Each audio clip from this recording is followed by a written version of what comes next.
ಅಲ್ಲ, ಈ RCB match ನೋಡೋ ಅಭಿಮಾನಿ ದೇವರುಗಳು ಎರಡು ಕೆಲಸ ಮಾಡೋದನ್ನ ಕಡ್ಡಾಯವಾಗಿ ಕಲ್ತ್ಕೊಂಡ್ಬಿಡ್ಬೇಕು. ಒಂದು, ಟಾಸ್ ಆಗ ಮುಂಚೆ ಊಟ ಮಾಡ್ಕೊಂಡು ಕುತ್ಕೊಂಡ್ಬಿಡ್ಬೇಕು. ಎರಡನೇದು, ನಿದ್ದೆ ಮಾತ್ರ ತಗೊಳ್ಳೋ ಅಭ್ಯಾಸ ಮಾಡ್ಕೊಂಡ್ಬಿಡ್ಬೇಕು.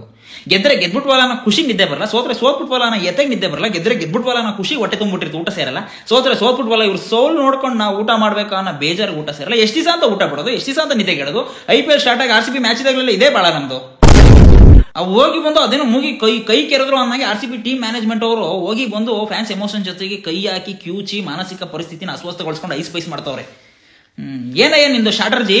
ನಿಮ್ಮ ಶಾಟರ್ಜಿಗೆ ನಂದೊಂದು ದೊಡ್ಡ ಸಾಷ್ಟಾಂಗ ನಮಸ್ಕಾರಗಳು. ಏನು ಶಾಟರ್ಜಿ ಮಾಡ್ತಿದ್ದೀರಾ ನೀವು ಹೇಳಿ? ಅವ್ನು ಯಾರೋ ಆ ದೇಶದಲ್ಲಿ ಅವನ್ನೇ ತಗೊಂಡಿರಲ್ಲ, ಅವನ್ನ ಕರ್ಕೊ ಬಂದ್ಬಿಟ್ಟು ಕೋಟಿ ಕೊಟ್ಟು ಕರ್ಕೊ ಬಂದು ಇಲ್ಲಿ ಆಡಿಸ್ತೀರಾ.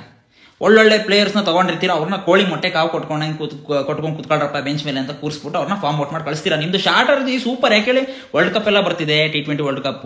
ಆ ವರ್ಲ್ಡ್ ಕಪ್ ಅಲ್ಲಿ ನಮ್ಮ ಇಂಡಿಯಾ ಮೇಲೆ ಓಎಸಿಸ್ ಪ್ಲೇಯರ್ಸ್ ಎಲ್ಲ ಹಾಕೊಂಡು ಹೋಗ್ಬಿಟ್ರೆ ಅಲ್ವಾ, ಫಾರ್ಮ್ ಔಟ್ ಮಾಡಿ ಕಳಿಸ್ಬಿಡೋಣ ಅವ್ರ ದೇಶಕ್ಕೆ. ಇಲ್ಲಿ ಕಪ್ ಗೆಲ್ದಾರೆ ನಾವು ಸೈಕೋಪಾತ್ ಕೊಡ್ತಾರೆ, ನಿದ್ದೆಗೆ ಇಟ್ಕೊಂಡು ಗಾಂಜಾ ಸೇತ್ಕೊಂಡು ಡ್ರಗ್ಸ್ ಹೊಡೆದಿರೋ ತರ ಕಣ್ಣು ಆದ್ರೂ ಪರವಾಗಿಲ್ಲ.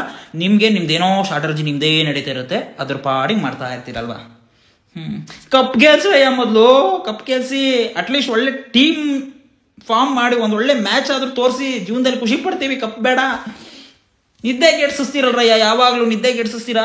ಈಗ ನೋಡಿ, ಈಗ ಈ ವಿಡಿಯೋಗೆ ಲೈಕ್ಸ್ ಮಾಡೋರೆಲ್ಲ RCB ಮ್ಯಾಚ್ ಸೋತಿದೆಯಲ್ಲ ಅನ್ನೋ ಜಿಗುಪ್ಸೆಗೆ ನಿದ್ದೆ ಬಡ್ದಲ್ಲೇ ಇನ್ಸ್ಟಾ ಫೀಡಲ್ಲಿ ರೀಲ್ಸ್ ನೋಡ್ಕೊಂಡು ನಾನು ವಿಡಿಯೋ ಸಿಕ್ ಲೈಕ್ ಮಾಡ್ತಾರ ಅಂತವ್ರು. ನಮ್ಮ ಹೊಟ್ಟೆ ಎಷ್ಟು ಉರ್ಸ್ತಾವ್ರೋ ಆ ಭಗವತ್ನ ನೋಡಿದ್ರೆ ನಾಷ್ಟ ಮಾಡ್ಬೇಕು.